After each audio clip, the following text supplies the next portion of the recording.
Video కనుక నచ్చితే ఖచ్చితంగా లైక్ చేయండి. వంశీ వాళ్ళ పేరెంట్స్ వచ్చి అపూర్వ వాళ్ళ ఇంట్లో గొడవ చేస్తూ ఉంటారు. ఇక వంశీ వాళ్ళ తండ్రి ఇలా అంటూ ఉంటాడు, అసలు వాడేవాడండి గొడవ పడ్డానికి?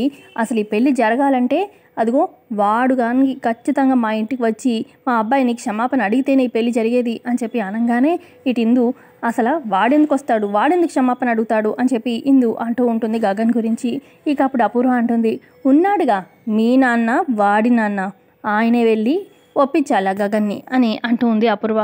ఆ తర్వాత శరత్చంద్ర గారు అంటారు, చూడు కృష్ణప్రసాద్, ఈ పెళ్ళి ఎట్టి పరిస్థితుల్లో ఆగకూడదు, జరగాలి. నువ్వు ఎట్టి పరిస్థితుల్లో గగన్ చేత క్షమాపణ చెప్పించాల్సిందే, బాధ్యత నీదే అని అంటారు. ఆ తర్వాత కృష్ణప్రసాద్ శారద వాళ్ళ ఇంటికి రాగానే ఇక అందరూ అక్కడే ఉంటారు. ఇక ఇంటి బయటే గగన్తో ఇలా మాట్లాడుతూ ఉంటాడు కృష్ణప్రసాద్, నేను ఈ ఇంటికి రావడం నీకు ఇష్టం లేదని తెలుసు, కానీ రాక తప్పలేదు. నువ్వు క్షమాపణ చెప్పాలని వాళ్ళు పట్టుపట్టారు అని కృష్ణప్రసాద్ చెప్తూ ఉంటే అప్పటిక గగన్ కోపంతోని, నువ్వు అసలు తండ్రివేనా?